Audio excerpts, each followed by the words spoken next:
नेपाल के जंगल में टूनी चिड़िया अपनी बेटी और अपने पति कालू कौवा के साथ रहती थी। कालू कौवा खेती का काम करता था। एक दिन कालू कौवा खेत में काम कर रहा था। उसी समय उसे एक सांप काट लेता है और उसकी मौत हो जाती है। अब टूनी चिड़िया के घर में कोई कमाने वाला नहीं रहता है और उसे खाने के लिए भी परेशानी होने लगती है। तो वह अपने भाई के घर जाती है और अपने भाई से कहती है, मैं बर्बाद हो गई। भैया, तुम्हारे जीजा जी अब इस दुनिया में नहीं रहे। आपके सिवा हमारा इस दुनिया में अब कोई नहीं भैया। आज से मैं अपनी बेटी के साथ यही रहूंगी। तुम्हें चिंता करने की कोई जरूरत नहीं बहना। मैं तुम्हारी और तुम्हारी बिटिया की देखभाल करूंगा। पिंकी, अरे ओ पिंकी, मेरी बहन आई है, इसे कुछ खिलाओ पिलाओ। आओ आओ टूनी दीदी, कब तक यहाँ रहने का इरादा है? इस महंगाई में अपना तो पेट पालना मुश्किल हो रहा है। कहाँ से हम तुम दोनों का पेट पालेंगे? ऐसे मत बोलो भाभी। आप लोगों के सिवा मेरा इस दुनिया में और कौन है? मैं कहाँ जाऊंगी? मैं आप पर बोझ नहीं बनूंगी। भैया के ढाबे पर काम करूंगी। ठीक है, ठीक है। ये लो रात की बची कुछ रोटी है, तुम भी खा लो और अपनी बेटी को भी खिला दो। पिंकी, कल तुमने रसगुल्ले बनाए थे, लाओ कुछ रसगुल्ले हमारी भांजी को दो। कहाँ से लाकर दूं? सारे के सारे रसगुल्ला तो खत्म हो गए। रहने दो भैया, हमारी बेटी रसगुल्ले वैसे भी नहीं खाती है। हम ये रोटी सब्जी खा लेंगे।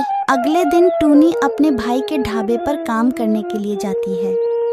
बहना, मैं बहुत दिनों से समोसे बेचना चाह रहा था, पर कोई अच्छा समोसे बनाने वाला नहीं मिल रहा था।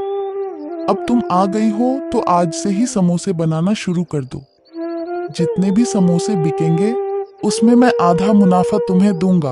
हाँ हाँ भैया, आप मुझे सारा सामान दे दो, मैं समोसे बना देती हूँ। इस तरह टूनी अपने भाई के ढाबे पर समोसे बनाने लगती है। इस तरह कुछ ही दिनों में टूनी के भाई के ढाबे की कमाई दुगनी हो जाती है। एक दिन टोनी की भाभी टोनी के भाई से कहती है, क्या ज़रूरत है जी अपनी बहन को आधा मुनाफा देने की? समोसे बनाने का सारा सामान तुम देते हो, दुकान भी तुम्हारी है, टोनी तो सिर्फ समोसे बनाती है। मैं तो कहती हूँ उसको आधा मुनाफा देना बंद करो और बोल देना कि आजकल आमदनी कम हो रही है, और अगर फिर भी ना माने तो उसको जाने को कह देना। ये तुम क्या कह रही हो पिंकी? कुछ तो उस पर रहम करो। सुबह से शाम तक समोसे बनाती है वह, उसी की वजह से हमारे ढाबे पर पक्षियों की भीड़ लगी रहती है। तुमसे जितना कहा है उतना करो, वरना हमसे बुरा कोई नहीं होगा। एक दिन टुनी अपने भाई से पैसे मांगती है तो उसका भाई उसे पैसे देने से मना कर देता है। आजकल आमदनी बहुत कम हो रही है, इसलिए मैं तुम्हें पैसे नहीं दे सकती। भैया, मैं सब समझ गई। यह सब तुम भाभी के कहने पर कर रहे हो ना? कोई बात नहीं, मैं तुम्हारा घर खाली कर दूंगी। अगले दिन टूनी अपने भाई का घर छोड़ देती है और पास वाले जंगल को चली जाती है। वहीं पर अपना घर बना लेती है। इस तरह कुछ दिन बीत जाते हैं।